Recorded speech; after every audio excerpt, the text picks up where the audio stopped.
Good afternoon, everyone. Sorry not to be late. So let me start our class for today. I hope online students can hear my voice and also see the notation.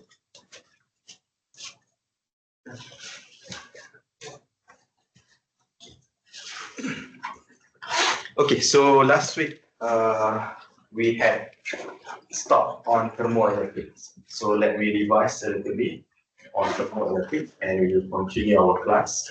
So please pay attention on this topic. It's very important related to the thermoelectrics. Okay, so just like last week I mentioned, the thermoelectric effect, especially when we say about thermoelectrics, it will be related with this one, Seebeck effect. And it was found by Thomas Johann Seebeck back on 1821. It's quite old. So it has this kind of experimental setup where it gives some heat at the end of a material, and then he found that the needle, or he found that there is a potential development when he gives a temperature difference to a material. So if you look here in terms of history, you can see that the Seebeck effect was found around 1820, and then Palcher effect was found around before that, 1840. And then you can see here the ideal heat engine, the Carnot cycle, also have been found, established on that time also, around at that time. And then I also has shown to you all that the thermoelectric device can be used as a thermoelectric power generator, can be used as a generator. And if we are using an opposite effect, vice versa, if you apply a current to that thermoelectric device, you can make it as a coolant. That one we call it as a Palcher cooling module. And then it also can be used as a photo detector, or it can be used as thermopile, or to detect temperature. I think in your undergraduate studies, you have used a thermopile where you have the two material connected at the junction, but usually when you buy it, it's inside a wire, and then you can find there are some metal plate or metal tip in front, and then you connect with your multimeter.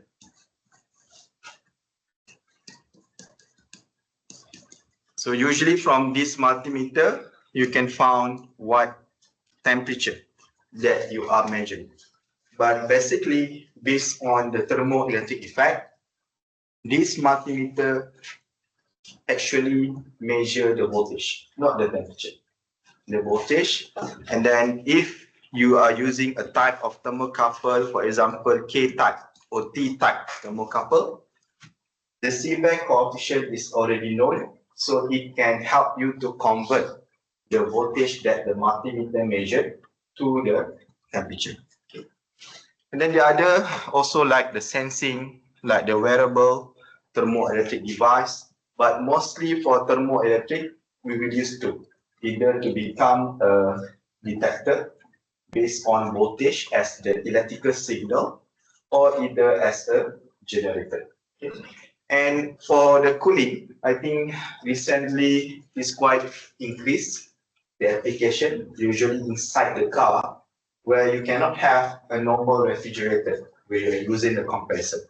But we are using this kind of cooling system where you can cool your water and so on inside the car, because it's quite small if you compare, if you want to put compressor inside, refrigerator inside your car. Okay.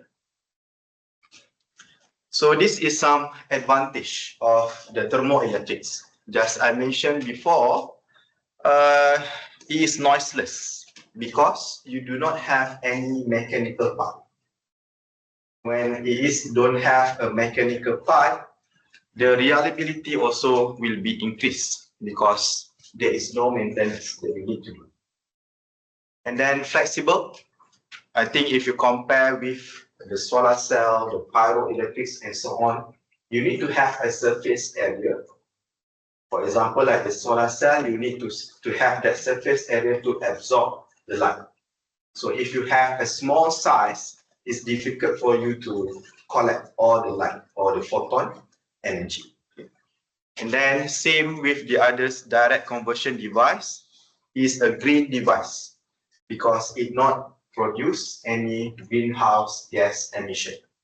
So it will help you to promote the climate action. Okay, so last week we have looked 3 important effects in thermoelectrics: the Seebeck effect, the Paucher effect, and also the Thomson effect. The first one, the Seebeck effect, is related when you apply a temperature difference.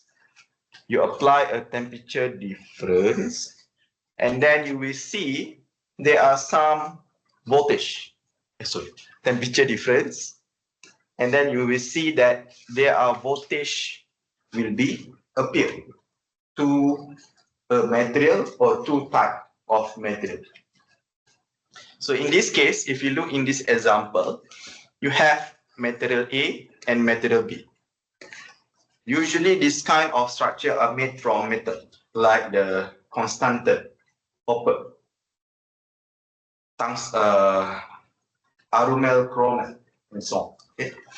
And then you have 2 junctions over here between the 2 materials, junction W and also junction S. And then if you connect this with some voltmeter, for example, and then you give a temperature. In this case, if W is hotter than X, so it means that you heat at W, higher temperature, and then the X you put in ambient temperature, for example, so this part will become a lower temperature, Tm. When you give this kind of condition, you will see that there is a voltage will be developed. So this kind of phenomenon, we call it as the Seebeck effect. And how much we can produce the voltage when you apply the temperature difference is defined as the Seebeck coefficient, this one. So it means that how much you apply temperature difference. So in this case, it is TH minus TL. It will produce the voltage.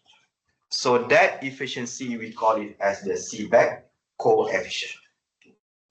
And this Seebeck coefficient, we can have either positive value or a negative value. So in principle, we define, if you have this kind of case, W is the hotter side, X is the cooler side. If the current produced in this closed loop circuit in a clockwise direction, clockwise direction, so clockwise direction. Okay. So on that time, we define the Seebeck coefficient as positive. So in other words, it means that this Z terminal is positive and this Y terminal is negative.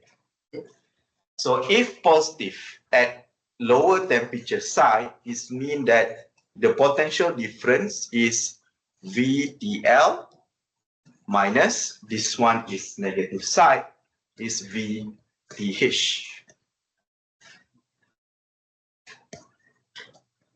Sorry, it's difficult to write all.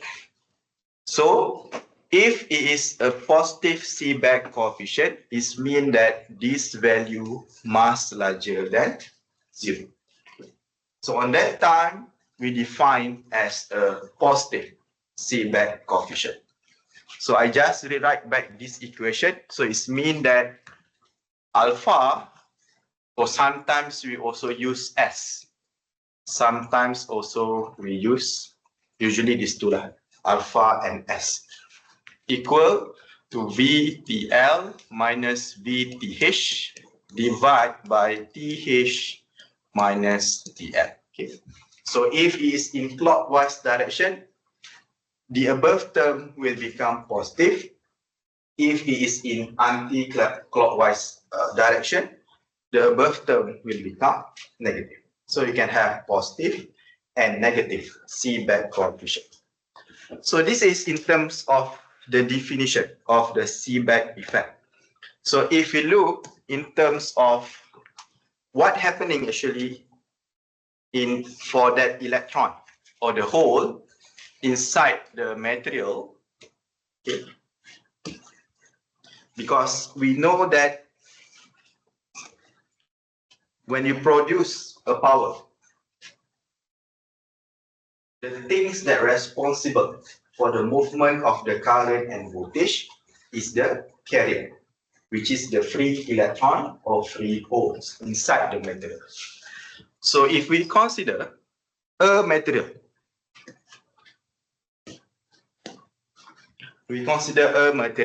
for example, like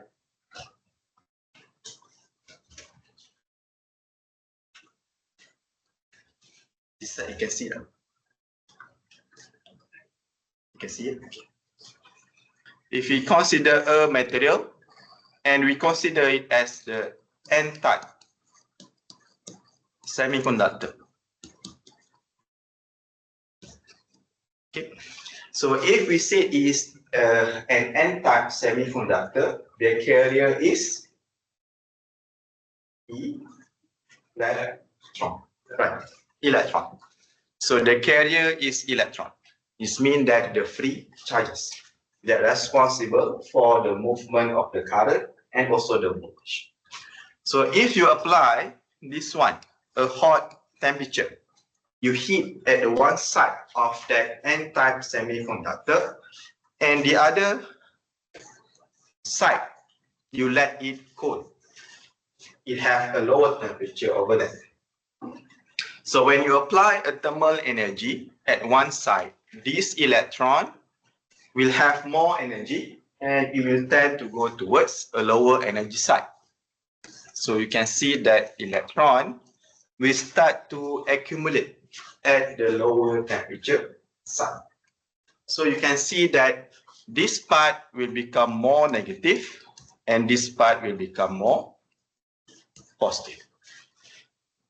So these are the developed potential when you apply that temperature difference. So this is what happening inside that seeback effect or inside the material. So if we rewrite this kind of condition, the current will flow in opposite direction with the electron. Okay. So it means that the current are flowing like this. If you remember what is the definition, anti-clockwise, when the left side is the hotter temperature, the seeback coefficient should be positive or negative? Negative. Very good. Okay. So we had defined the seeback coefficient as is equal to VTL minus VTH divided by TH minus TL. So this part are larger than 0. But this part, VTL right now is negative, VTH right now is positive. So it means that it less than 0. So you will obtain negative seeback coefficient. If you observe carefully in this situation, we know that if the carriers is electron, you will get negative seeback coefficient. But if you are using a p-type material,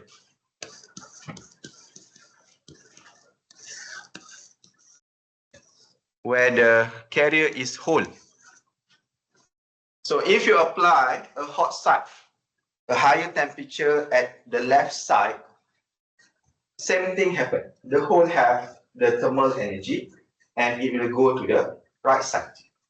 And it will become more positive over here and more negative over here.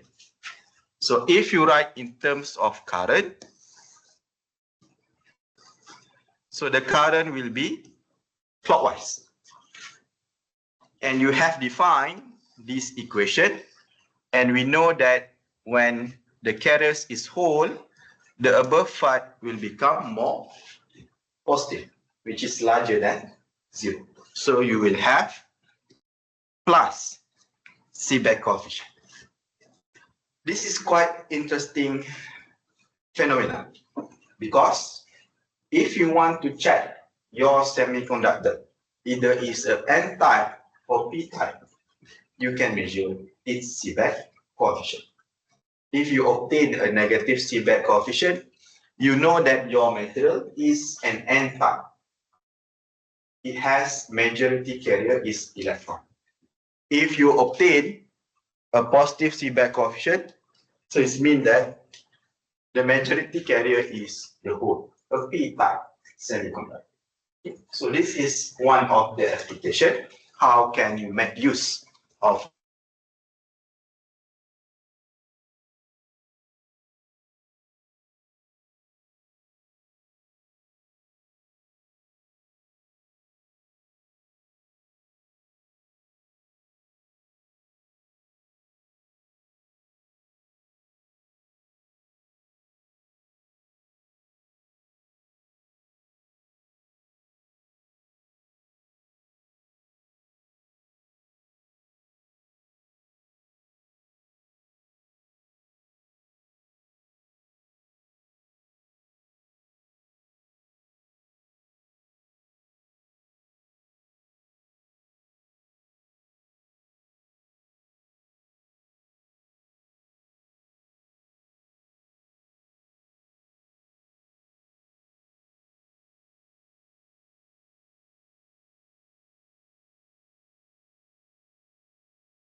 Yes, sir.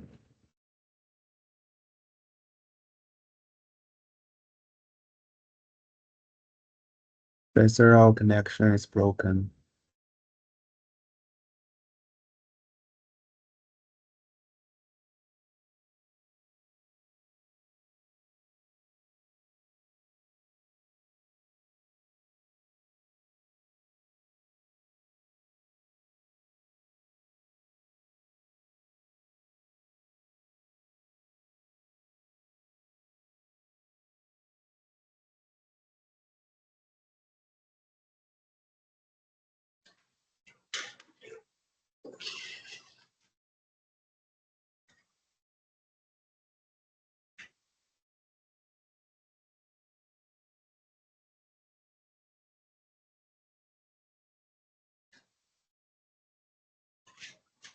Are we back? Yeah. Oh.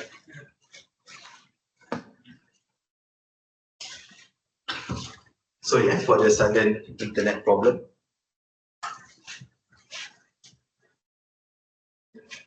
So when we have discussed last week in terms of Parchet effect, Thomson effect, it will be related with the heat Q.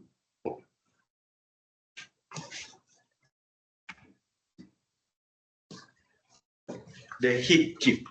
So in this case, it is considered the heat rate. It means that joule per second. If only heat, is an energy, joule. If it is the rate of the heat or the heat rate is joule per second, equal to watt, if you call that, right? Okay. So for the Palcher effect, if you recall back, we need to have a junction. So in this case, we have two material A and material B. To allow the Palcher effect to happen, we need to have a junction between two materials, and then we need to apply current. We need to apply current to that two materials. So when you apply the current, you can see at one junction, or you can observe at one junction, there is a heat is liberated or produced. And at the other junction, there is absorption of the heat. So this part will become heating. This part will become cooling. So in this case, we set it as a Palcher effect phenomenon. It must be between a junction between two materials, and you need to apply current. And when you see the heat is released and absorbed, on that time, we call it as a Palcher effect. So this produce heat rate, absorb or the release heat, is related with the current that you apply. And we define how much the heat has been produced by the current that you apply. With this, we call it as the Palcher coefficient. It looks like the Seebeck coefficient. Seebeck coefficient S is defined how much the voltage that you obtain when you apply a temperature difference. But for the Palcher heat, how much the heat that you will obtain when you apply current, we define it as a Palcher coefficient. So in this case, if the heat is released, usually we will consider the heat as a positive. For the pi, Palcher coefficient is positive. And if you look here in terms of unit, this one is joule per second. This one is coulomb per second. And we know that the unit is joule per coulomb. Okay. So the energy per charges. So it's mean over there, if you look carefully, the thermal energy produced by that free charges. Okay. So actually what happened inside the material?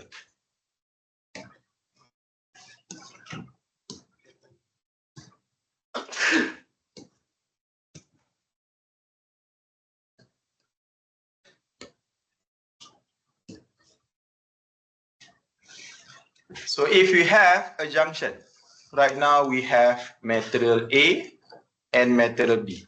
Consider this is the W junction. And then you apply current at this direction I. If we consider these are metal A and these are metal B. Inside a metal, we have a numbers of charges. So that's why it acts like a conductor. So if we look in terms of energy band diagram, E, usually if we want to consider a metal, we will consider from the vacuum level. And then we will consider the work function. This one. Work function. So the energy difference between the vacuum level and its EF, Fermi energy. Okay. So different material will have a different work function. I think when we discuss about solar cell, I have shown you the table, the value of the work function as a function of that material. For example, like the aluminium, you will have the work function around 4.8 electron volt. Okay. Okay, let's consider. Sorry, my eyes. Let's consider material B has a small work function. If you compare, balik. Eraser. A small work function if you compare with the material B. Okay. So you will have this kind of band diagram, abrupt band diagram over there. And right now, this is metal full with electron as a free carriers. And we know that you are applying a current with a direction from left to the right, or from metal A to metal B. So the electron will move in opposite direction, like this. So if we consider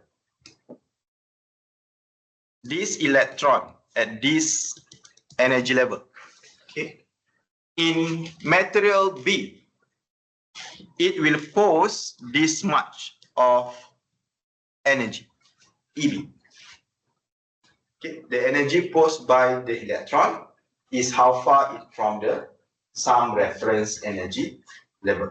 So if we consider this EF as the reference energy level, so it means that it has this much of energy. And when it want to go from B to A, when it is over here at the same energy level, that E must possess this much of energy, EA. So the difference is this much energy, E dash. So if it want to move at the same energy level, conservation of energy, it must have this additional energy, E dash. How can that electron obtain that energy? One of the way this electron absorb the heat from surrounding. So that's why we can observe the heat is absorbed at W junction. If you change the current direction, you change from here to there, okay? From B to A. Alright?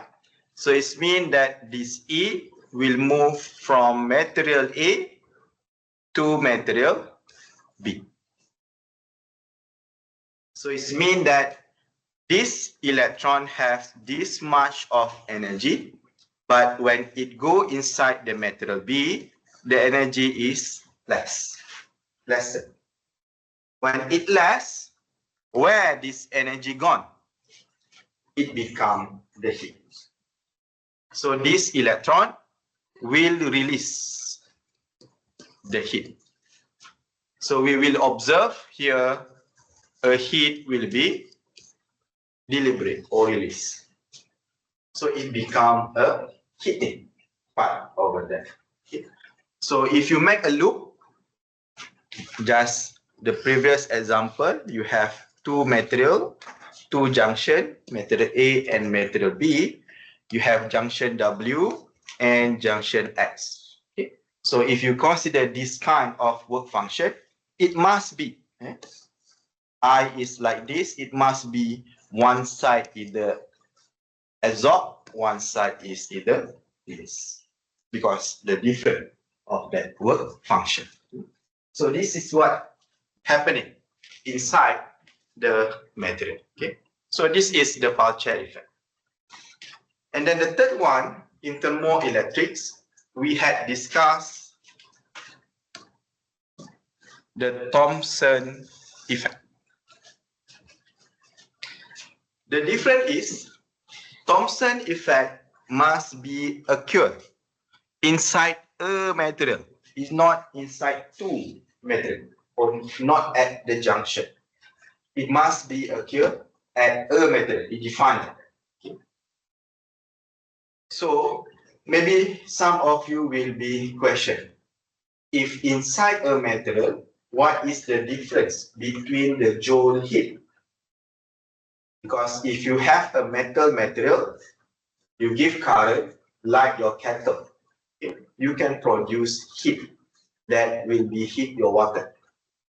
A material also, what is the difference? Right? The difference is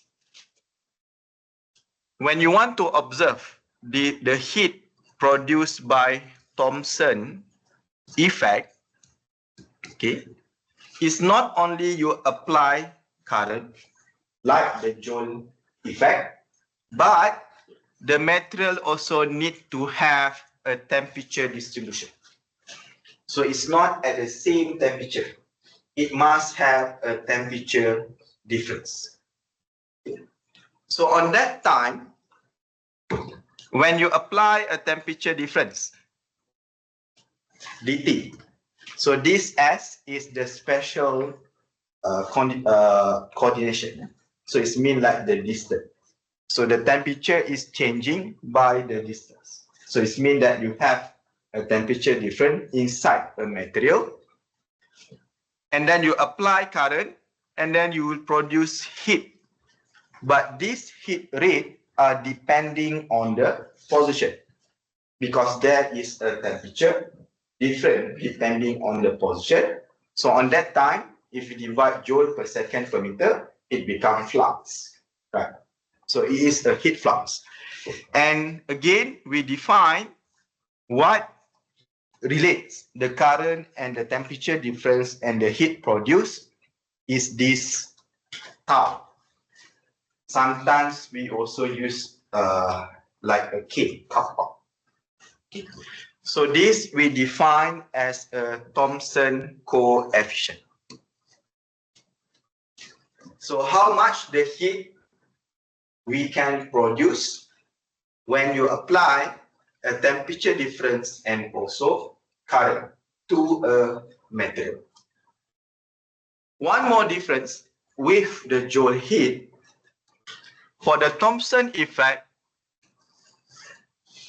it's not only you can produce heat, but also you can absorb the heat. So this kind of phenomena, we call it as the Thomson effect. But usually these heat are very, very small. And usually you can neglect this kind of heat in your material. Okay, so if you look what happened inside the material actually,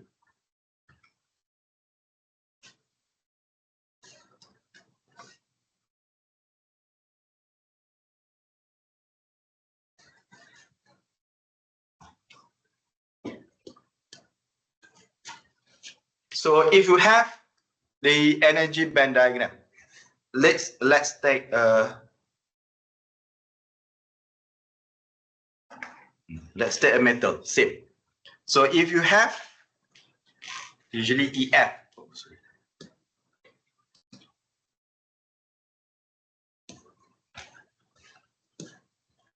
for example, EF, if the temperature is uniform, the EF will not bending, because this means that the charges are well uniformly distributed, because the energy is safe. Why the electron want to be more at this place compared to this place? Because you don't have any external forces. Okay. However, if you apply temperature, for example, this band will be bending, because some part will have a higher temperature side, some part will have a cooler temperature side. Okay. So for example, we will have a band bending look like this. Okay, so we take some reference energy level. We take this EF as the reference energy level. Okay, we consider as a reference. Usually we don't consider EF as a reference, but for easy to be understand, we consider EF as a reference. And then you connect this one to a current source. You make or you give the other external forces to flow the current. For example, we consider a clockwise current. So you can have electron will flow at the opposite direction, right? Because you are applying a current over here. Okay.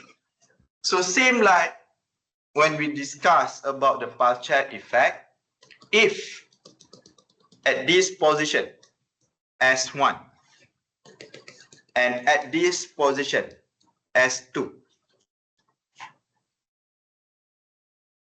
at S1 the electron have this much of energy. At S2 the electron have this much of energy. So if you compare over there, there is a difference of energy, E dash, right? Same like we discussed at the Pulcher effect. If the electron moving at the same energy level, E1 will be reduced to E2. So where this heat gone, energy must be conserved. Yes, it will become releasing the heat.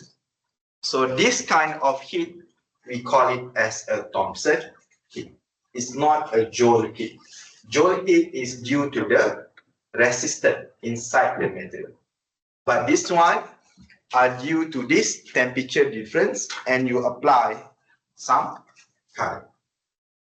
So if you change the direction of the current anti-clockwise like this, I, so the electron will move from left to the right with the same temperature difference. So we know that it needs to have this much of energy, where it can get it by absorb the heat. Okay, so it's not act like a heating only, but it also can act like a cooling. But this heat amount is very small. Usually you can neglect this kind of effect. So this one, we call it as a Thomson effect.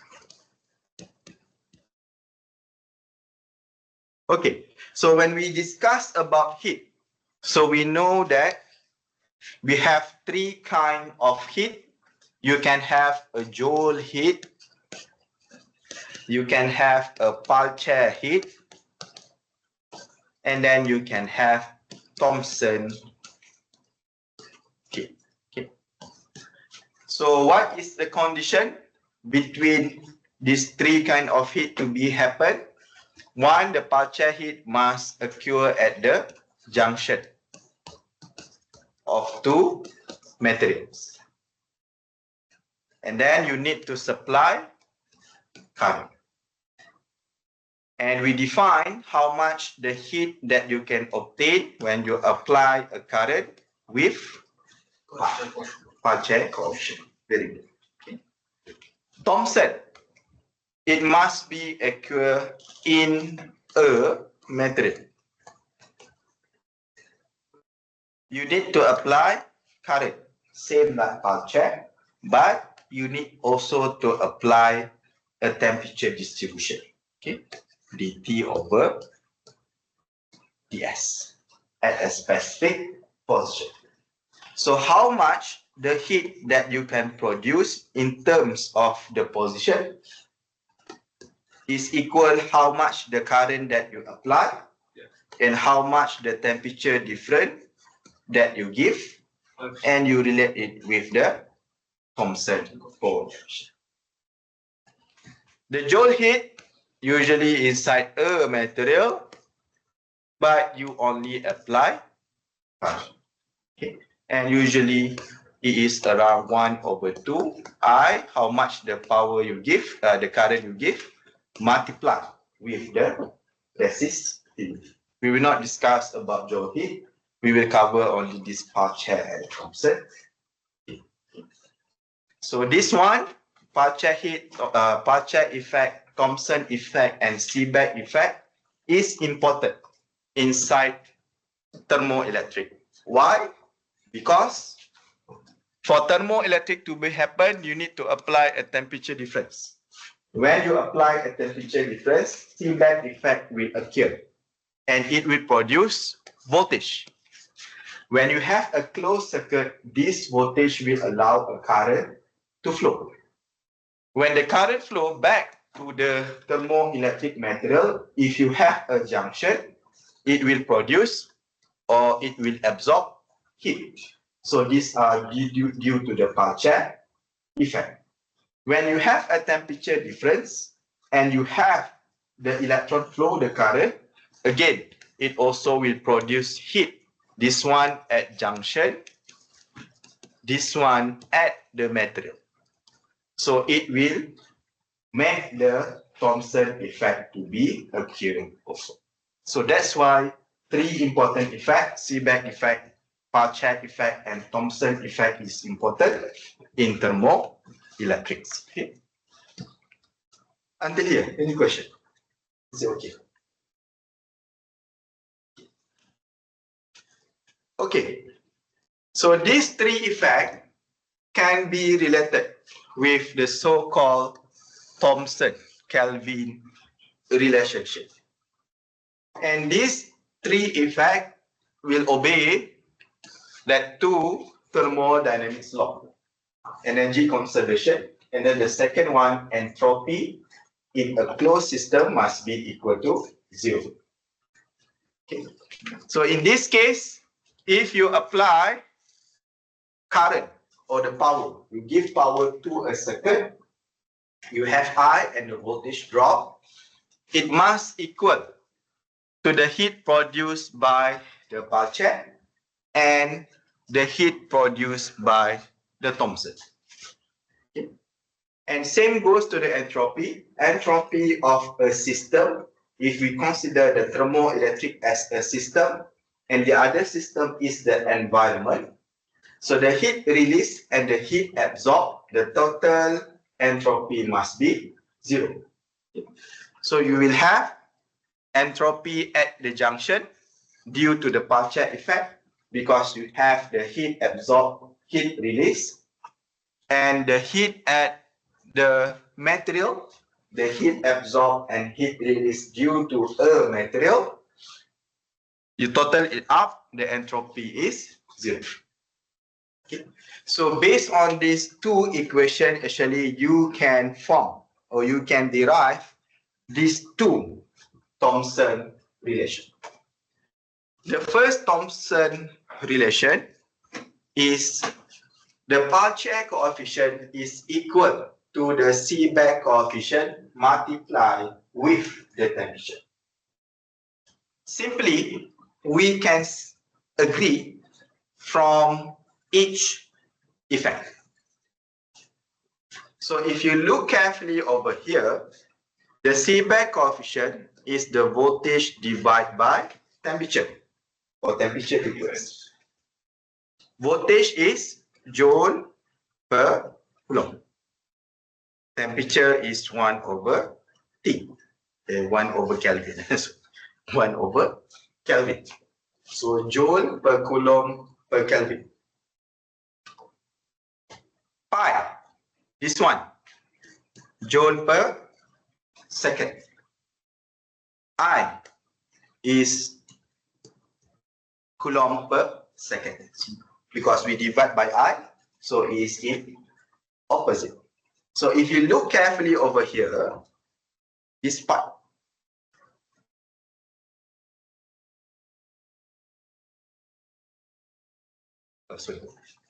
this part, yeah? if we cancel the second, so we know that pi is equal to S multiplied with the T. We cancel the Kelvin. Directly we know that roughly, simplicity, pi equal to Seebeck coefficient multiplied with the temperature. If the system only related with these three effects, the Seebeck effect, Archer effect, and Thomson effect. If you have the other kind of external effect or the other effect, this is not relevant. Okay, we know that pi equal to alpha or the Thomson Archer coefficient is equal to Seebeck coefficient multiplied with the temperature. This is number one, Thomson-Kelvin relationship. Okay. The second one, it relates the Thomson coefficient and the Seebeck coefficient. Roughly, if we consider this pi equal to alpha t and you obtain the differential d pi over dt equal to, because this pi is equal to Seebeck coefficient multiplied with the temperature. And Seebeck coefficient also as a function of temperature. So you can make use a basic mathematical differential. So as V plus as V dash, right? T. So if you want to make a differential on the multiplication parameters, so you need to differentiate one, multiply with not differentiate plus the other one, right? So you will obtain S plus dt differential of Seebeck coefficient. And if you look carefully here, say this unit, this one joule per second per meter. This one is coulomb per second. This one is Kelvin per meter. So if you look carefully over there and you compare with the unit of this pi, you will find that, this is tau.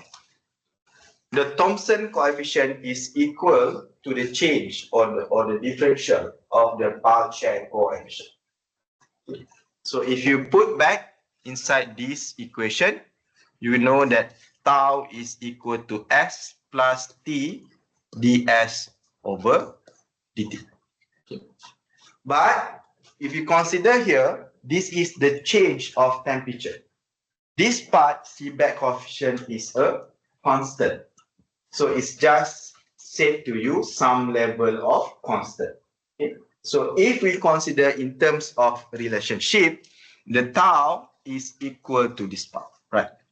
The change of the Seebeck coefficient multiplied with the temperature, roughly. Okay. If you want to make a mathematical equation in detail, you need to consider these two. Right? Okay. So we will obtain the second Kelvin-Thomson relationship that relate the tau and also the Seebeck coefficient.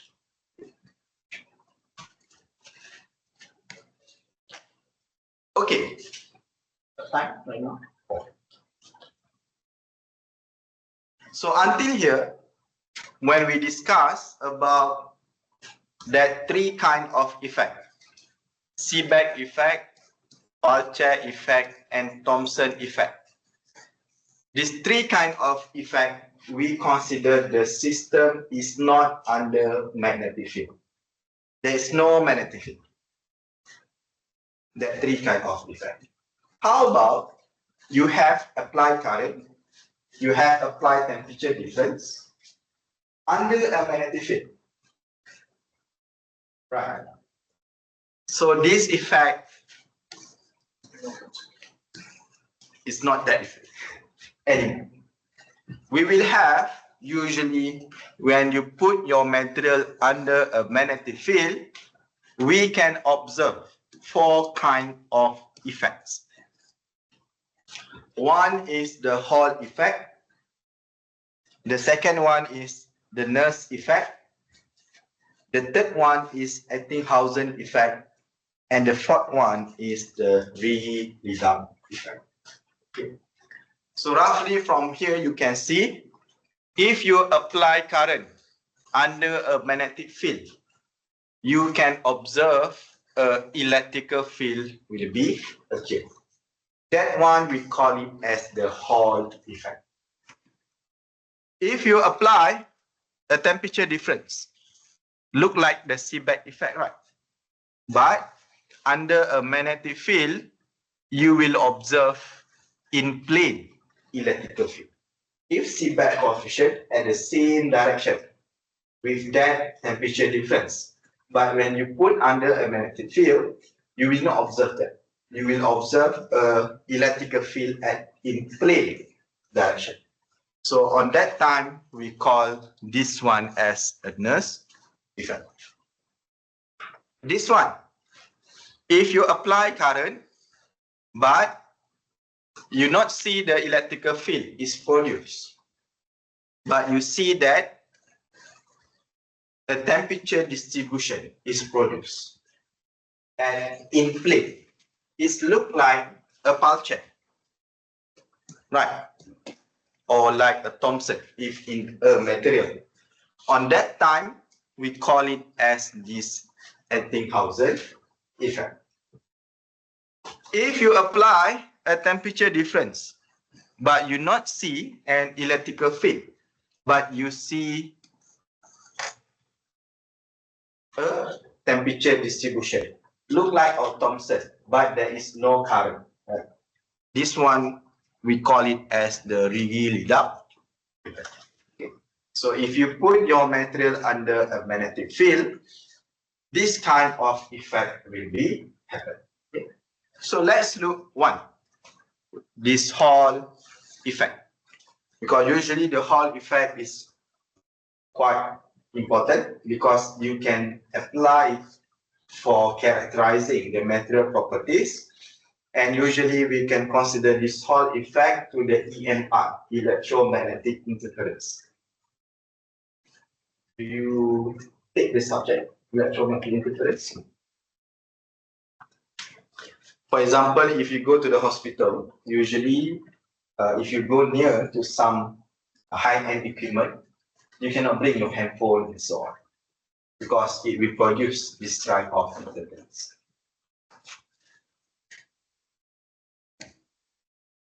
Okay, let's look about the Hall effect. Okay. When we have a material, consider this one as like, you want N-type or P-type? N-type lah, electron, easy. N-type. N-type semiconductor or a metal. Electron is the carriers. Electron, okay? And you put under a magnetic field. Let's use the same, like that. Magnetic field go through to this smart panel. Okay. And then you give current, I, in this direction. You apply current. So if current in this clockwise, so it means that the electron are flowing from the left, from the right to the left. Right. Okay. Okay. So if you have a magnetic field, you recall back when you learn about electromagnetic, there is some force will be occurred that we call it as the Lorentz force. And I think when you learn about this Lorentz force, yeah, the right hand, this rule. Ampere laws, this rule, right, rule. Okay. Lorentz force is this rule. Okay. So you can see here, the cross product between the current and magnetic field will produce force. The cross product, cross product. You have cross product and dot product. okay, in palladium. Okay, it will produce. So in this case, the magnetic field go through to this smart board, and the current are in this direction, and then the Lorentz force are going upward, right? The force. But right now, the charges is electron, so it will be in opposite direction. So it means that the force for electron will experience downward. Okay. So these electrons are moving from right to the left, but due to that Lorentz force, it will go downward. Right. Due to that Lorentz force. So that's why you will see under the Hall effect, you will see more negative at the bottom side of the material, and you will see more positive at the above side of that metal. If you measure the electrical field over here, so you can observe that electrical field is acute in this situation. When this kind of thing happen, we call this as the Hall effect. Okay. Okay. In terms of mathematical equation, the Lorentz force and then the current force F equal to QE, right? This electrical field force. Okay. F equal to QE, so this is Y, is equal to this one. This is the Lorentz force equation. E speed multiply with B. Right now, B is this direction. If E is Y, we consider this direction, for example, X or Z, something like that. Okay. I just roughly put X, Y, Z, but you need to consider the cross product. Right? Okay. So EE equal to EVB. Okay. Because right now the force is same. The force developed by this electrical field, because this electrical field is developed by the Lorentz force. Okay. So we have EE equal to EVDB. So if you rewrite this equation, you know that the speed of the electron is equal to the electrical field at different axes divided by, at this axis E, divided by the magnetic field at this axis. Okay. And then current. The current flow, I.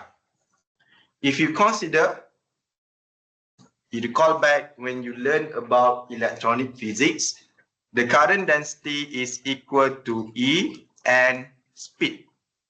So this E n is the total carrier concentration. This is the speed of that electron. Okay. So if we consider in terms of I, so I is J multiply with surface area A, right? So I, if J, I divide by A, so A is over here. Okay, so NEVD is this one, right? NEV. Okay. So this speed are due to this speed. So you can just insert back. The current is equal to that total carrier concentration multiply with the potential developed E divided by B and multiply with the surface area. And then if we consider this is as a two plate, positive and negative. If you recall back when you consider a capacitor, two plate capacitor, V equal to E multiply with distance L. This distance D or L. Okay? So we know that the potential E equal to V over L. So this is the voltage developed. So if you measure in terms of voltage, not the electrical potential. Okay. So if you insert back inside this equation, you know that if you measure the voltage, it is equal to these parameters. The current that you supply, the magnetic field that you give, the distance between here to here, the surface area, if this is a square shape, this surface area of the current flow. And this is the total numbers of carrier concentration. So in this equation, we define this one. The electrical field divided by current density multiply with that magnetic field as the RH. RH is the Hall coefficient. We define as the Hall coefficient. You put back inside here, you will see that RH is equal to that 1 over NE. So we know that this NE is total carrier concentration. One of the application, we call it as the Hall effect measurement. If you measure this voltage, IBEL is the known value, and you can measure what is the size of your material, A also the size of your material, I the current that you give. So if you use the power supply, you know how much the current you give. B, if you use some magnetic things, so you know how much the Tesla that you give. So these are the known value. If you know or you measure the voltage developed, you can find the carrier concentration of the metal. So how can you characterize the carrier concentration? By using this Hall effect phenomenon. Directly you can know the carrier concentration. Okay.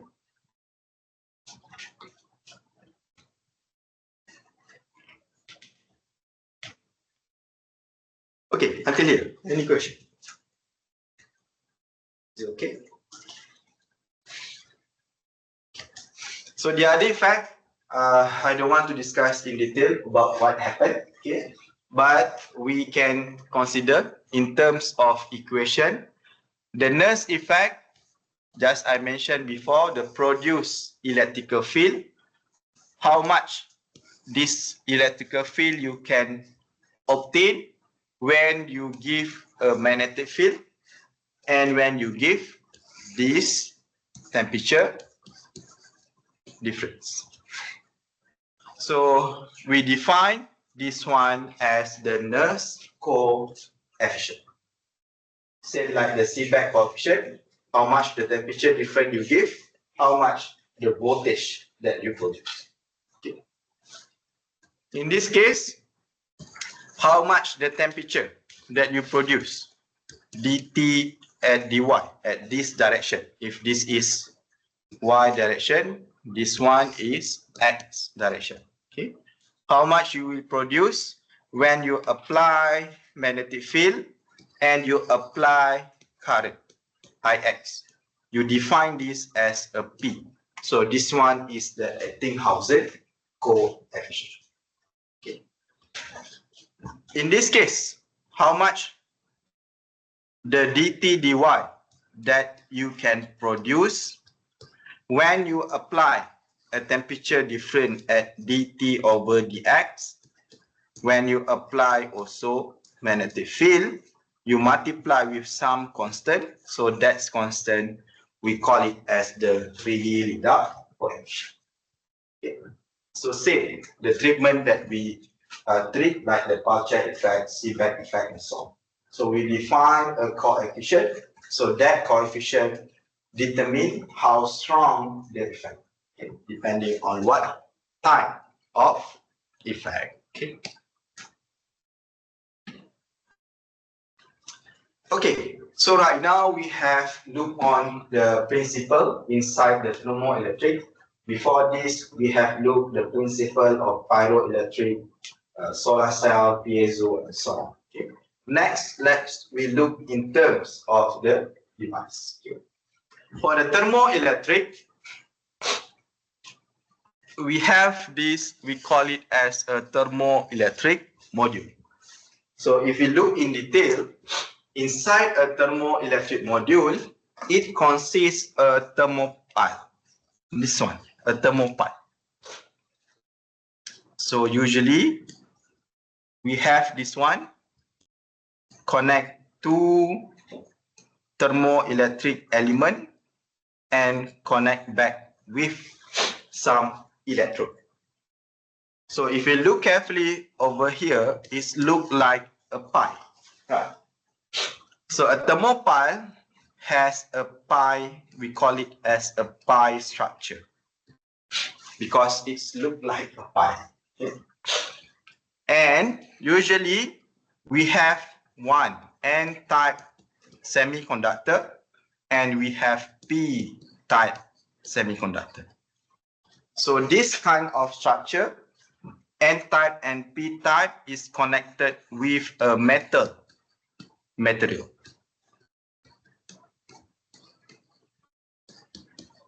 Okay.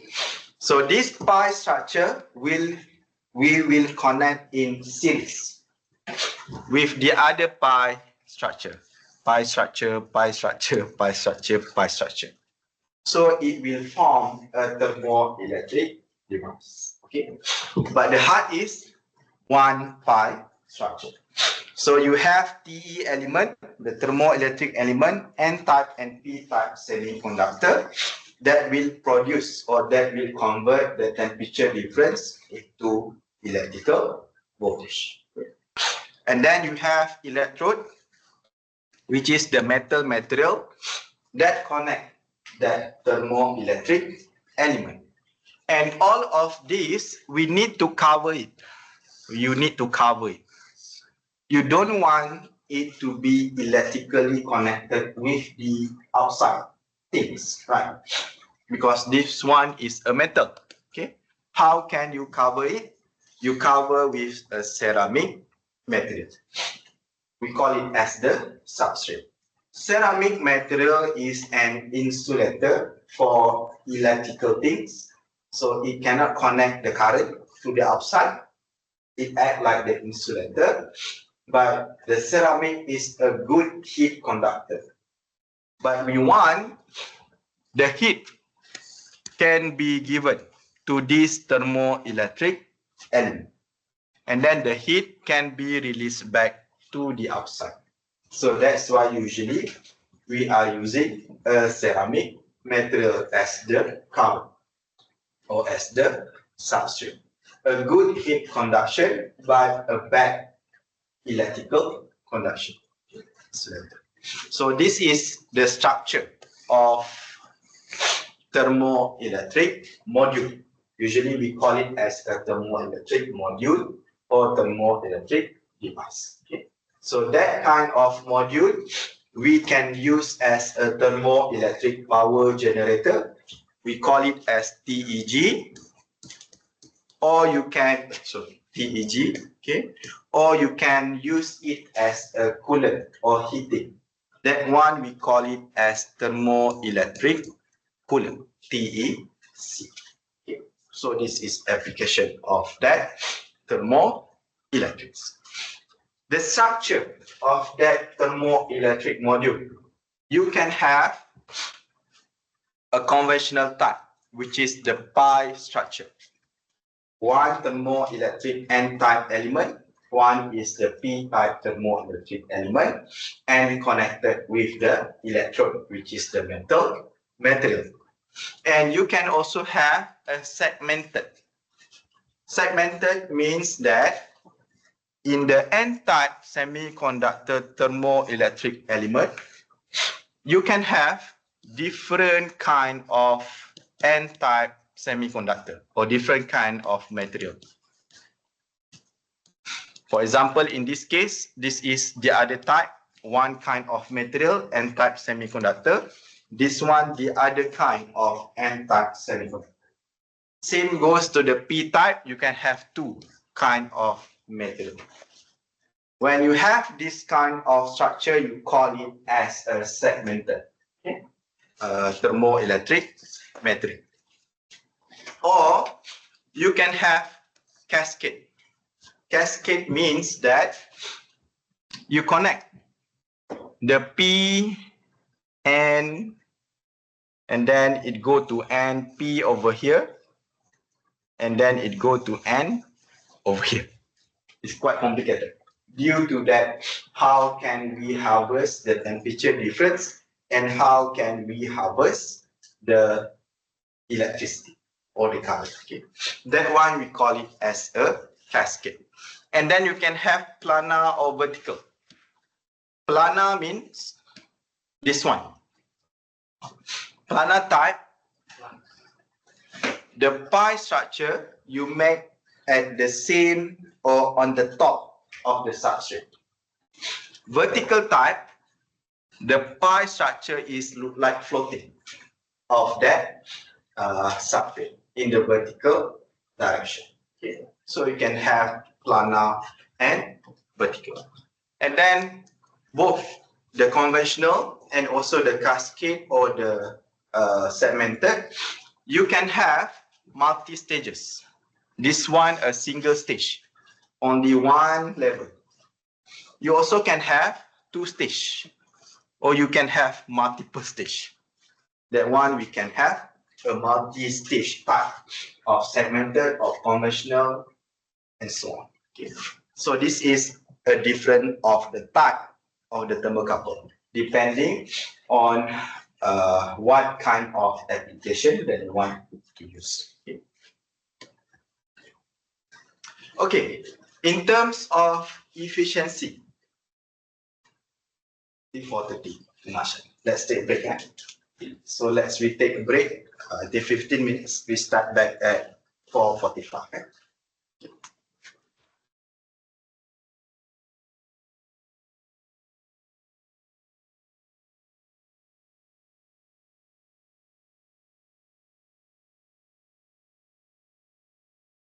Now 4:20. Let's take a break, 15 minutes. We start back at 4:49.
Someday until last hour.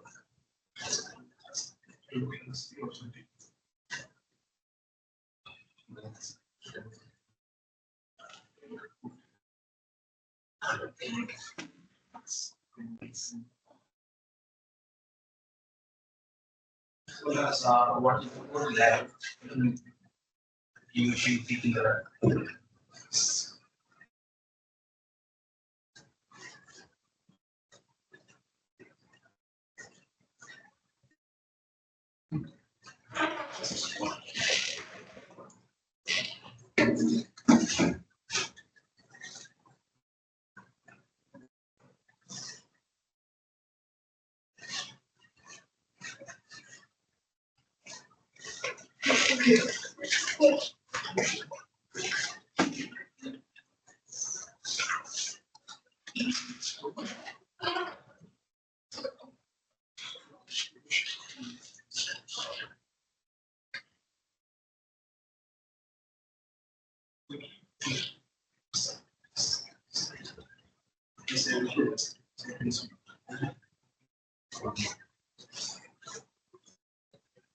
yes,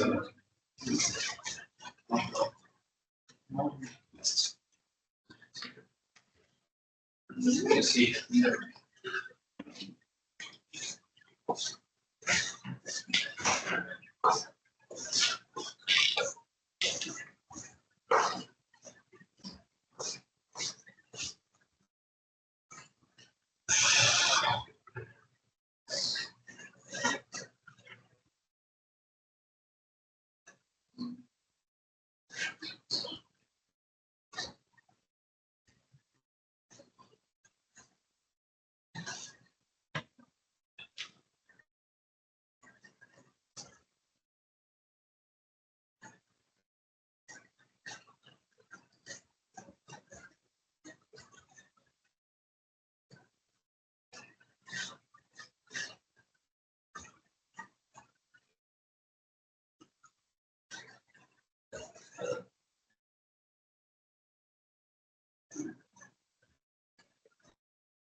Okay, so let me start back. So we have looked on the principle, we have looked on the structure of thermoelectric device, and let me look on the efficiency. So the efficiency of the device, basically we divide the total useful work, the output, divided by the input. So in this case, the input is the QH, or the high temperature that you give to the material, because we want to provide a temperature difference so that you get the electrical power output. Okay, so let's take the example of the pi structure. You have P-type thermoelectric element, and then you have the N-type thermoelectric element, and then you have a heat source. For example, you want to apply at the car exhaust. So the exhaust has the higher temperature. You put your thermoelectric module, thermoelectric power generator at the car exhaust. That exhaust will be the heat source. Okay, and then, sorry, this one, because I put the picture of generator. So in this case, the heat source is the higher temperature, and the lower temperature will become the environment. For example, the condition, the air, or the outside of the car exhaust. So the power I is the produced current, and then this is the voltage potential due to that seeback effect. Because if you give a temperature difference, the voltage is produced by the seeback effect. So the seeback effect alpha multiply with that temperature difference. Okay. So in this case, if you have two legs, you can consider like this. Okay. Or if you have one material, you can consider one seeback coefficient. And then you need to multiply with the resistance of that device for your thermoelectric power generator. Okay. So this will reduce your total power output if you consider a closed circuit. Okay. And then the heat that you provide. The first one is the heat conductance. Okay. So the heat conductance that provide is related to your thermal conductivity. But in this case, because we are considering per meter, okay, so you consider in terms of thermal conductance. And then this one in terms of temperature difference. Okay. And then you need to plus with the heat, which is again produced if you have a closed circuit and you have a junction over here between the metal material and also the thermoelectric element. When you have the junction over there, the Parchai effect will be produced. So if over there is in terms of heat absorbed, so you need to plus with the heat absorbed. But if over there is the heat release, so you need to negative it, to minus it. Okay. Again, with the Kelvin relation, you can consider in terms of seeback coefficient, or you can directly consider in terms of Parchai coefficient. And then you need to minus with the heat produced by the joule heat, because the produced heat by the joule heat will reduce how much the heat that you give to the material. Okay. So this is when you want to use it as a TEG, thermoelectric power generator. If you want to use as a coolant, TEC, thermoelectric cooling, the efficiency is the output is how much the cool, the heat that you can absorb. Okay. That is the useful work. Okay. And then this one is the work that you done is how much the power that you give to that TEC in terms of current and voltage, the power input. Okay. So the power input, again, the current that you apply, and again, because you make the closed loop, so you can have in terms of the seeback coefficient effect. Okay. And then you plus with the power that you give, just the current and the resistance of the system or the thermoelectric module. Okay. So the output, one part is the Parchai effect one. So how much the heat that you absorb, that one is the Parchai effect. And this one, because you want the heat is all is absorbed, but don't forget, one part will become heating, one part will become cooling.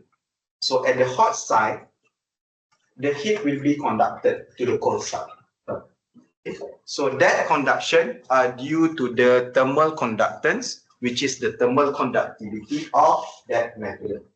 Again, either you absorb heat over here, that is also the heat produced over here, and tend to go back to the cold side.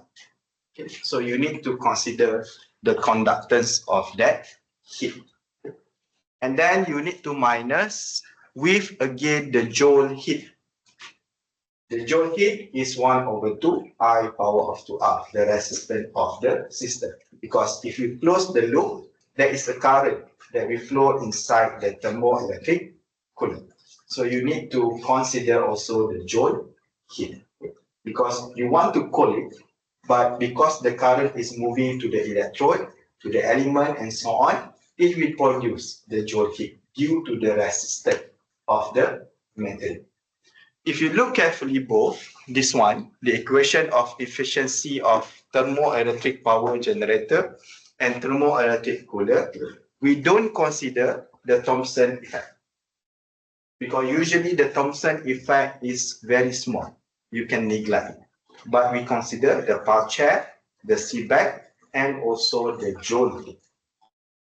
So this is how we can calculate the efficiency of the TEG and also of the TEC. You can use this kind of equation. Okay. If we consider the maximum efficiency, how can we consider the maximum efficiency? You can differentiate that equation in terms of internal resistance usually, or in terms of maximum current, or in terms of the maximum voltage. You can differentiate of that efficiency equation, and then you can rearrange. After you differentiate this equation, you can rearrange of this equation. Just rearrange it back. Delta T is that TH minus TC, and this one is the average between TH plus TC divided by 2. Okay, and then when you rearrange the equation, you can find inside it, here are the seatback coefficient, here are the resistivity. Resistivity will related with the electrical conductivity. And here is thermal conductance. Inside thermal conductance, you have the thermal conductivity, kappa of lambda. Okay. So that one, inside that equation, you rearrange back, we define it in terms of figure of merit, C. So this figure of merit contains that seatback coefficient, the resistivity, and also the thermal conductivity. So we can define this as a figure of merit. Why we define that terms in terms of figure of merit? You can see here, when you want to know the efficiency of the device, if you look carefully inside this equation, it will be related to parameters only. One is the temperature, either TH or TC. One is that figure of merit.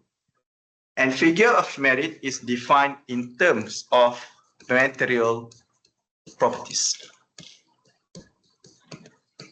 So in thermoelectric field, actually you do not need to make the final device, the thermoelectric module. Then you measure the power output and the input, then you know the efficiency, right?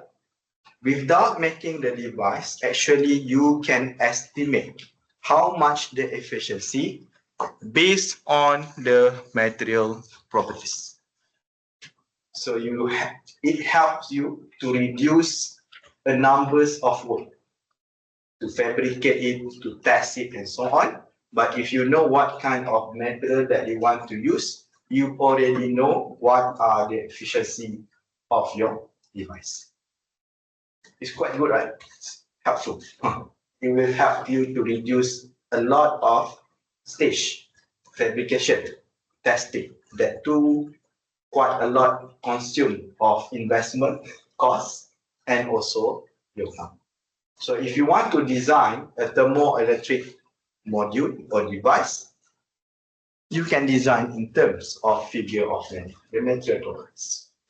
It will be related with the Seebeck coefficient, thermal conductivity, and also the resistivity. So if you know these material properties, what kind of material you use, and what kind of temperature application that you want to put.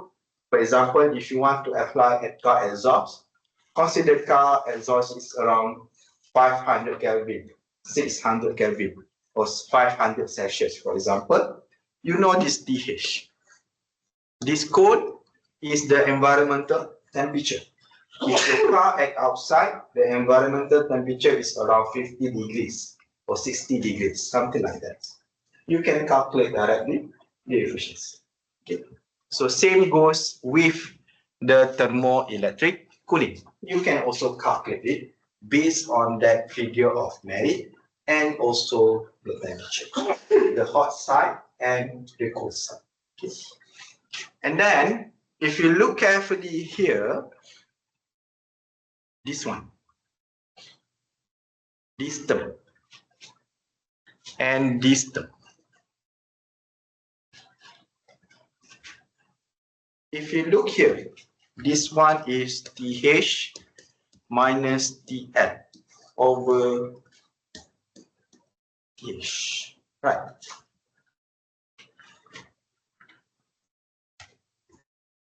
What do you see? What is the meaning of this term?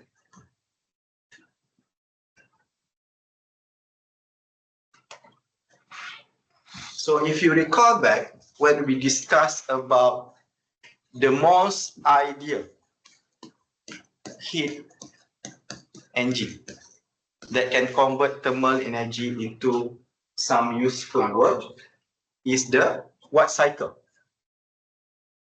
Carnot cycle. Correct, Carnot engine. Okay, Carnot. Carnot, you consider back is 1 minus that TH over TL.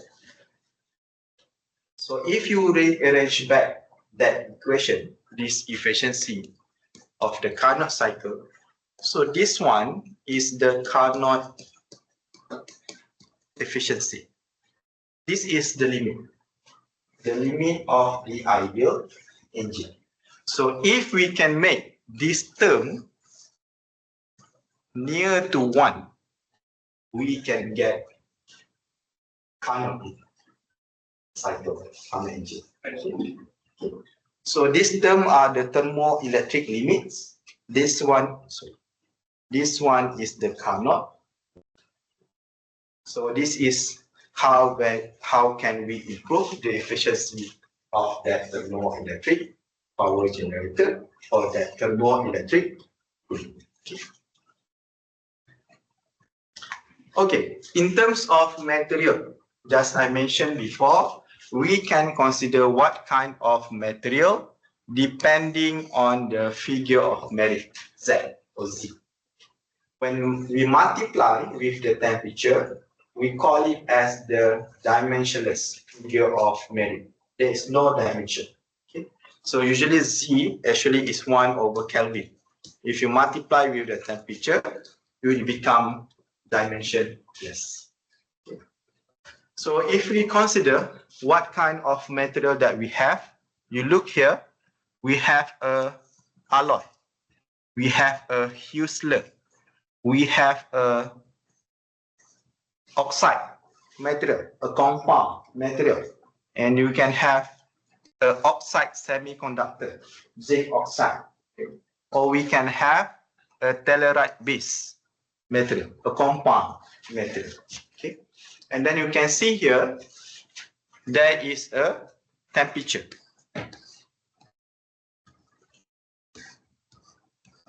For example, let we take that alloy material, the silicon germanium. The silicon germanium is this purple color, and silicon germanium usually used for the thermoelectric power generator for the space shuttle, that kind of material. So you can see here, because the pi structure we have N-type and P-type. So that's why we consider two kinds of material, the P-type and N-type of the silicon germanium. And you can see here, it starts from 700 to 1200 Kelvin. So it means this is for the high temperature application. Same goes over here from 700 to 1200 Kelvin. So if you want to select what kind or what is the best material, you need to consider what are your temperature applications. Okay? Because thermoelectric, I just show you what all the effects. It is depending on the temperature. And you look here from 700 to 1000, you can see the figure of merit change quite big from 0.75 until 2. You can try to put this value inside this equation with that temperature application. You can see that if you have one ZT, it's around 10% efficiency. Okay. So for silicon germanium, you can see here, if you want to have a maximum power output, a maximum efficiency, you get optimum efficiency, you need to use it at 1200 Kelvin. But if you want to use at 700 Kelvin, for example, around 700 Kelvin, silicon germanium, I think let's do 1200 because there are numbers of material. If you want to use at 102,000 Kelvin, yes, silicon germanium is the best. The other material is not good. If you want to use around 700 Kelvin or 500 Kelvin, near it 500 Kelvin. Okay, so 500 Kelvin, silicon germanium is not the best because it will drop more. You better to use this one, the black color, the telluride base. So if you want to use at middle temperature application, you don't use the silicon germanium for the P-type, but you will use that telluride base material. So depending on what type or what kind of temperature application, you need to choose appropriately what is the suitable material. Okay. So this is also typical example in terms of power factor.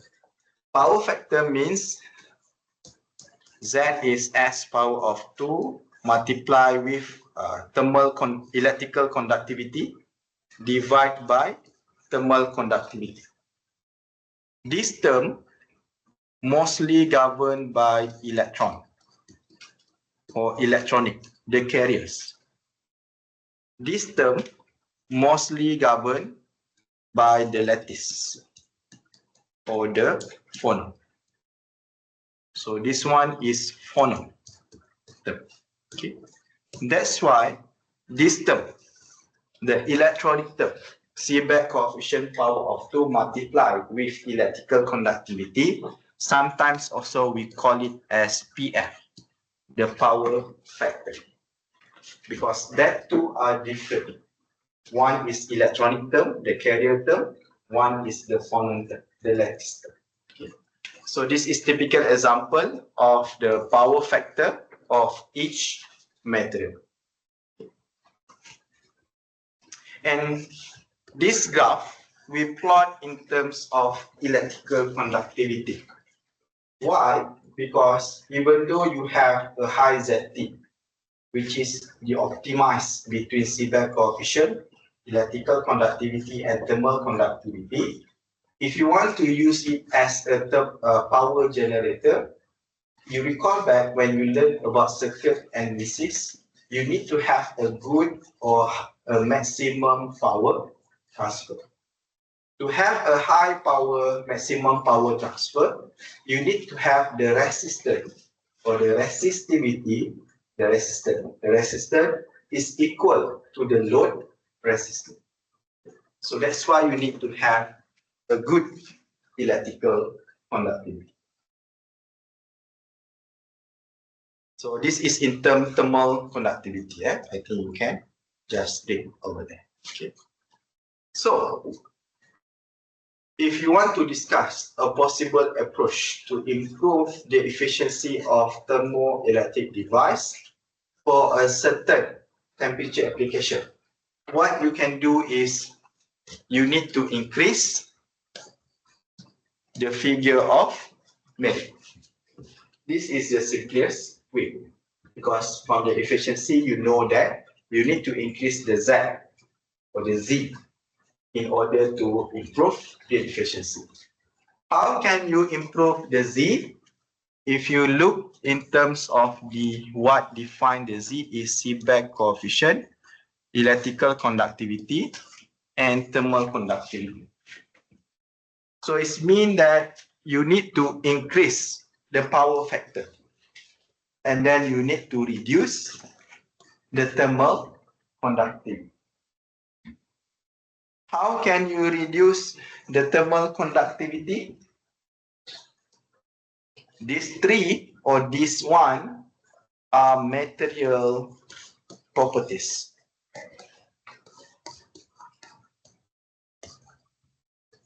So if you want to change the thermal conductivity, or if you want to change the Seebeck coefficient, if you want to change the electrical conductivity, you need to change the material. You cannot change the size and so on. But after this, we will look. If we change the size of material, actually we can change the material properties also. Okay. So you need to change the material. You need to find a material that have a high Seebeck coefficient, a high electrical conductivity, and have a low thermal conductivity. Let's take example.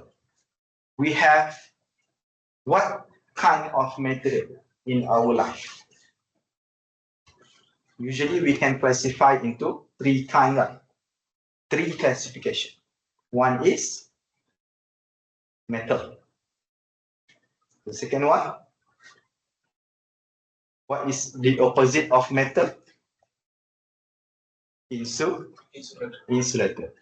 What is the middle between metal and insulator? Semiconductor. We can classify in our daily life, very good, we can classify into three: metal, insulator, and semiconductor. Okay, we want to increase the electrical conductivity. What is the best electrical conductivity? What is the highest electrical conductivity? Is copper, which is metal. Right? We can choose metal material like copper. However, copper also a good key conductor. This one also will increase. Okay? So you need to consider what is the trade-off between these material properties, because it also depends with each other. Okay? So if you choose metal, it's not very good, because yes, you can have a high electrical conductivity, but you will also increase the thermal conductivity. If you increase this thermal conductivity, the Z will be reduced. So the best option, if you choose, let's take, you choose insulator. Insulator can have a bad thermal conductivity. Sometimes it can be a good heat conductor. But let's take the bad thermal conductivity. Yes, you can reduce, but this one will also reduce. There is a trade-off over there. So the best one is you choose semiconductor. Why you choose semiconductor? Because you can alter the properties. You can make a little bit higher conductivity, at the same time a little bit low. So you can have in the middle, so that you can have the optimized. So roughly a semiconductor is good to be applied as a thermoelectric material. So that's why I just show to you some of the example, that the silicon, germanium, and so on, all of that have the properties like a semiconductor. Okay? Because we can alter the carrier concentration to have a good conductivity or to have a bad thermal conductivity. Okay?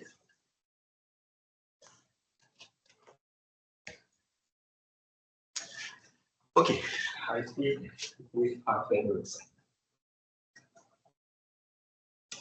too much, right? Okay, let's take, I think we end at 5:30. We go through this one. So right now, we have discussed about all the principles of the direct combustion method. We have looked on the pyroelectric, we have looked on piezo, we have looked on photovoltaic, and we have looked on thermoelectric. And roughly when we discuss about this direct combustion technique, we also have looked how the electron is moving. For example, like the piezo and pyro, we know that the electron distributed, there is more negative, more positive. When we look in thermoelectric, same, we also have looked that there are part more negative and there are part more positive. So there are flow that produce the current or the voltage.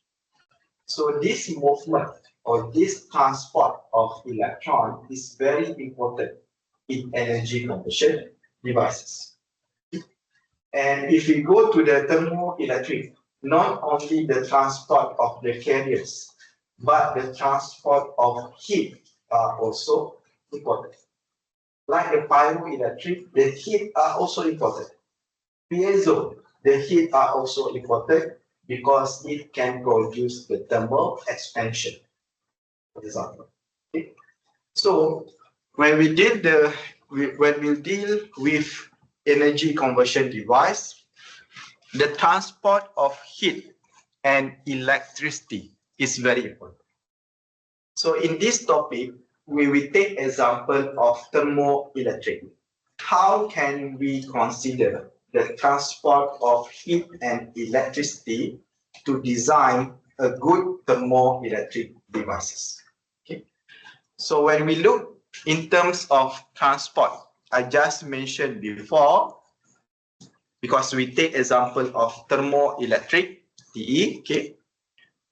The definition of the, how to define a good thermoelectric material, we look in terms of efficiency. And this efficiency can be defined in terms of figure of merit. So this figure of merit is determined by the material properties.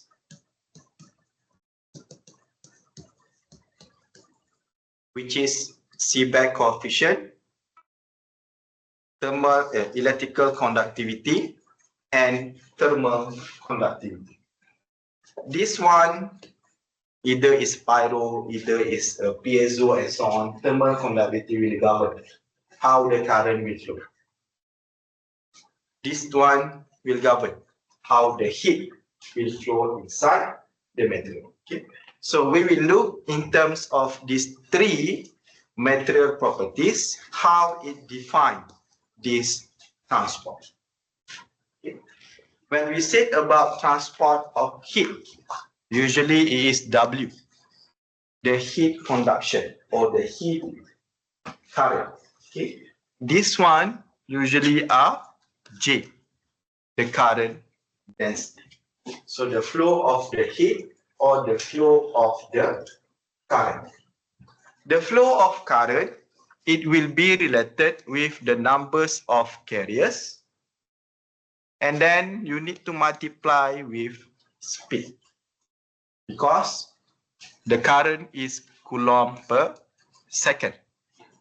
If the current density, we divide by meter square, the surface area. So we need to know how much the numbers of carriers and what govern this speed. Same goes with the heat conduction.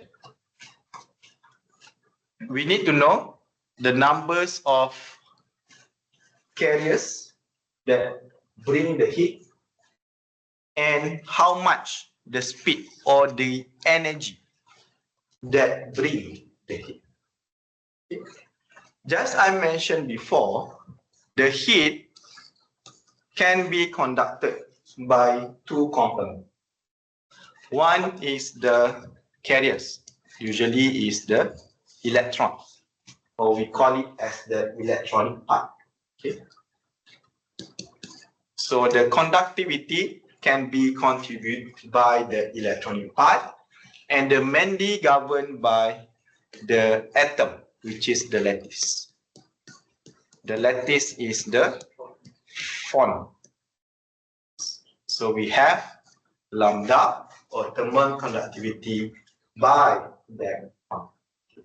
So roughly we will look on this 1, 2, 3 in the transport of heat and electricity.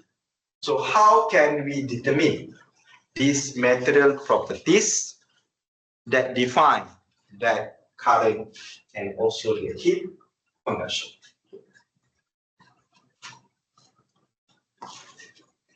Okay, to define this thing, usually when you consider a material, we will consider the energy, right?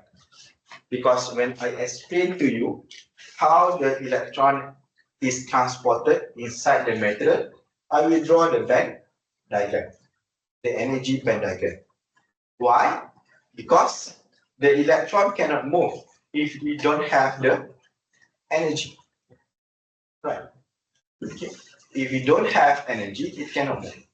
So usually we will consider in terms of energy of that electron. How can you consider that? Right. That will go back. I think if you recall back, okay, we consider the energy of electron as two things.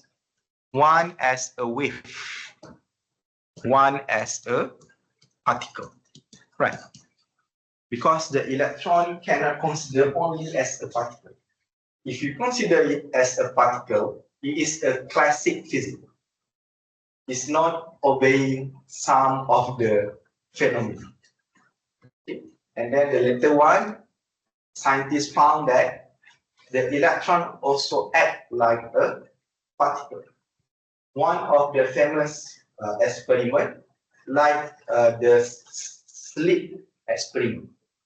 I think if you are using a light, you put a slit like a hole, and then you shoot the light, it will have interference. Same goes with the electron. If you shoot the electron at some slit, the hole, it will produce interference. So that's why we treat the electron also like a wave. The other one is the experiment where you shoot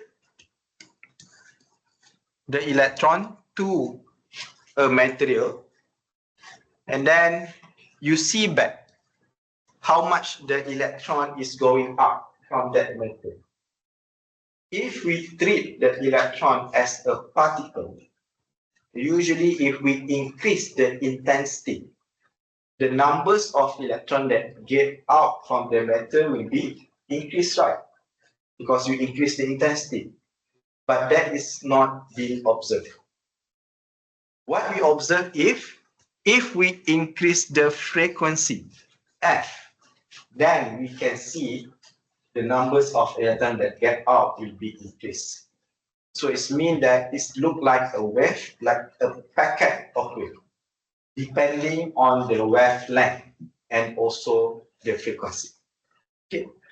So when we deal the electron particle dual wave particle duality laws, okay, we cannot say the electron in accurate what is the momentum and what is the position. It's difficult. So that's why we use the wave equation. The wave equation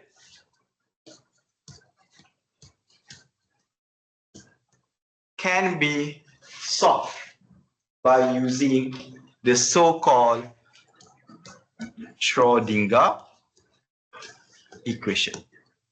Okay, so we can have the movement in terms of the wave equation, that kind of Schrödinger equation. Okay. And then when we deal, this one can define about this one, the current or the W. Okay.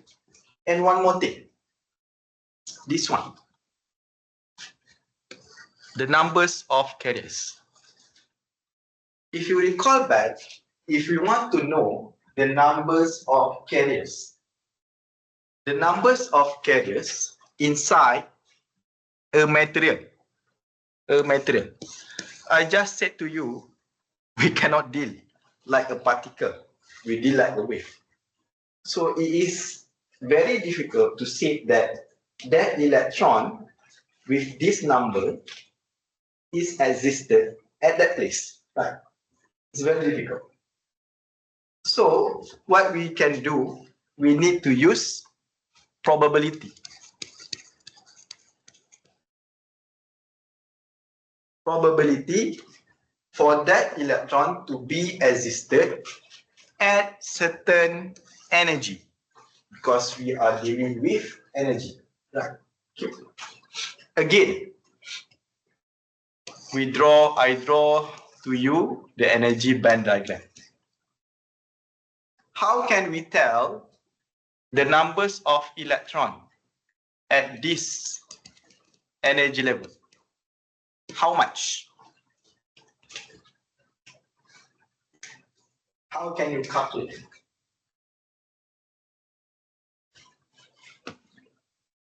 You can count it? You cannot see it. You cannot count it. How can you tell? At E1, we have this much of density. Density D1, for example. If at this energy level, you have D2. Sorry. I cannot write over there. Sorry. Imagine that is the E2. D2. Okay. How can you tell how much the density?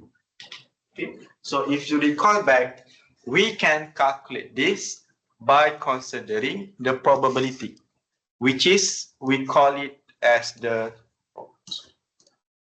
Fermi-Dirac distribution function, which is 1 minus exponential, right?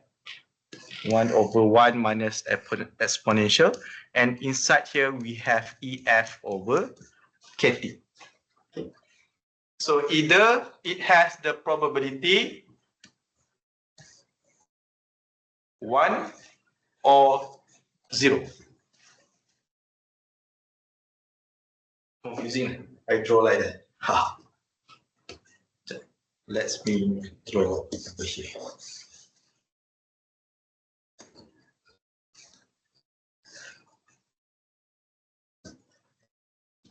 Okay.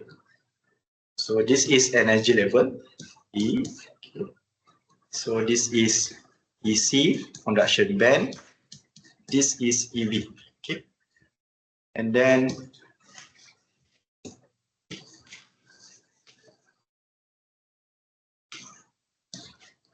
probability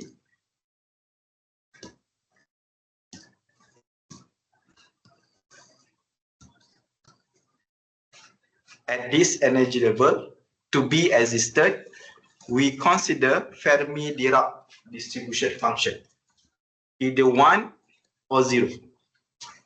For example, in this case, probability to be existed inside the valence band is 1. So electrons are here. The probability to be existed in conduction band right now is 0. Nothing. Right. Okay. That is the probability. The next one we need to consider, is there any space for that electron to be existed? Right. If we have the probability, but there is no space over there, it cannot be existed, right? So that space, this one is used in terms of EF, the Fermi-Dirac distribution function. That will be related with Fermi energy.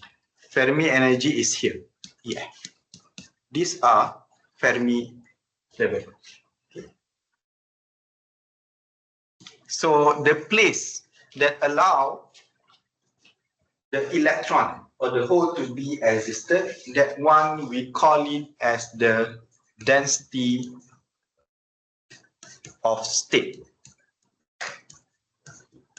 The state that allow the electron to be existed at one energy level or at certain level or at certain density. Okay. So this one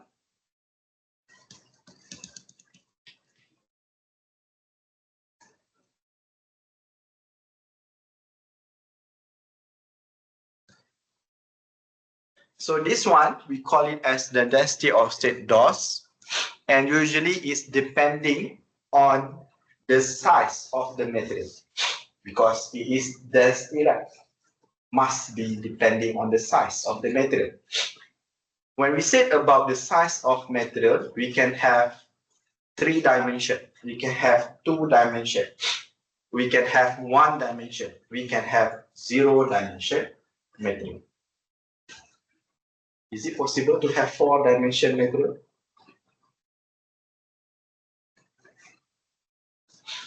It's not logic lah. The maximum we can have 3 dimensions. We can have X, Y, and Z. Right? So all of these you can see by your eyes. Right now, his pen are also 3 dimensional. So 3-dimensional material, we call it as a bulk material. B-U-L-K, bulk. Bulk material. Okay? Bulk. So if it is a bulk material, this density of state, DOS, is equal to E power of 1/2. So it means that the shape of the DOS is look like this. So it means that density is small at this near to the conduction band and become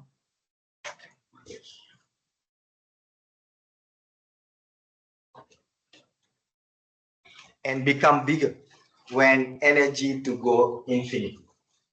Same goes over here. There are many states at a lower energy level, and there are many states at higher energy level. This is for 3 dimension. If you change the dimension, this shape will be changed. What is the example of 2-dimension material?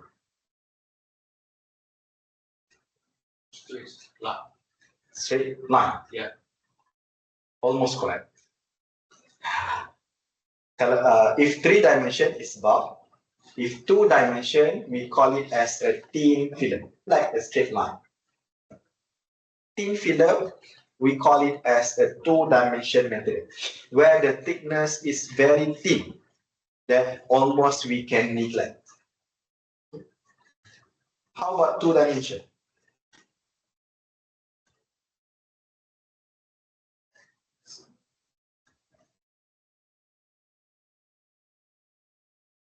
Three-dimension, X, Y, Z. 2-dimension, consider Z is vanished, X and Y. 1-dimension, X only lah, right? What is the shape of X only? Straight line. Straight line. Almost correct. So like a straight line, if you see in your eyes, like your friend said, it's a line.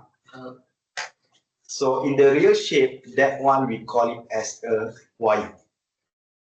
Look like a wire, only 1 dimension, but the size is nano. Nano wire is a one dimension material. How about 0?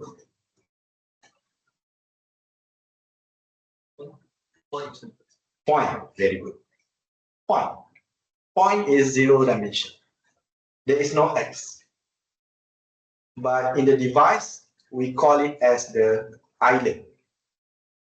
When it is a island, a dot, a point is a 0 dimension. So silicon island, we can make a silicon island a 0 dimension device. So how can electron travel? It needs to jump. So we can control one electron. That's come a single electron transistor. We control one electron. Okay, go back. So this is a 3 dimension. So if you change the dimension, this shape will become different. Okay. So in this case, if you want to know how much the electron to be existed inside the conduction band, we need to change the probability. How can you change the probability? You change the temperature because we have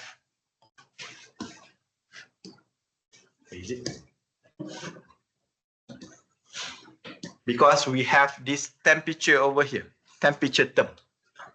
So if you change the temperature, this line will change.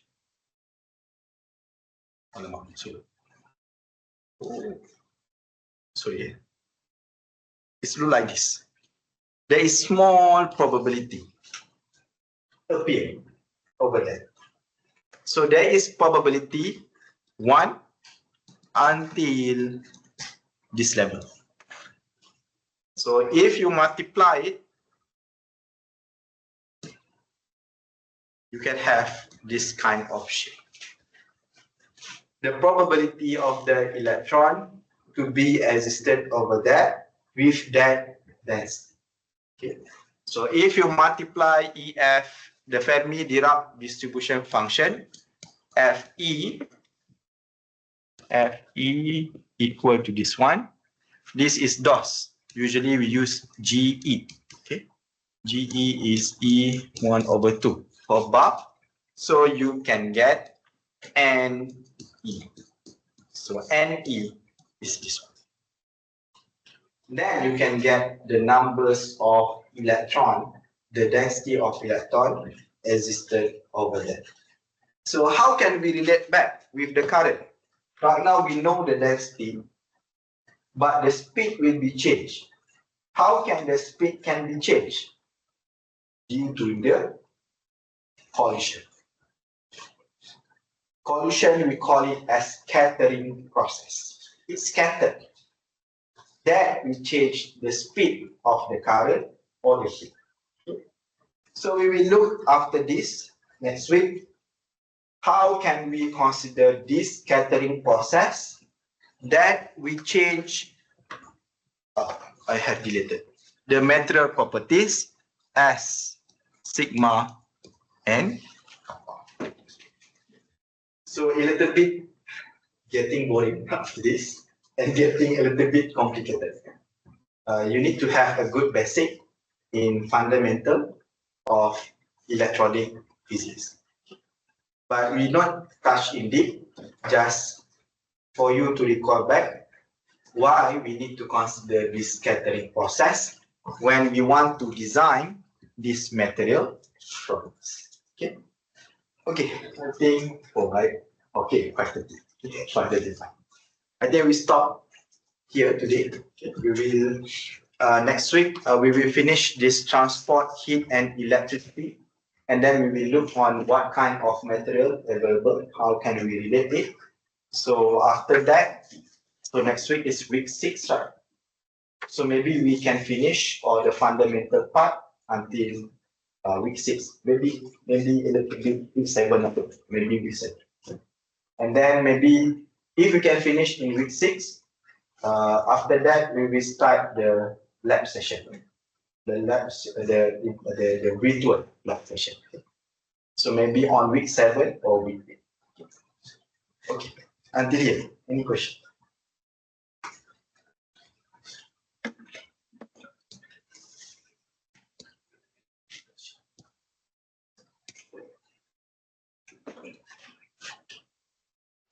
question. Oh, full with Chinese. I cannot read. But I know this kanji. This word. This is below, right? This is big, right? Yeah. This one can be meaning family, right? Yeah. Oh. This one? What? Wait. Oh, wait. Okay. This one finish. This kanji. Sama. Finish. This one old. Teacher. Oh, teacher. Oh, this one teacher, right? Yeah. This one old, right? Old kanji. Old kanji. Okay. This one existed. Exist. Yeah. Doing. Exist. If you change a little bit the shape, can be right lah.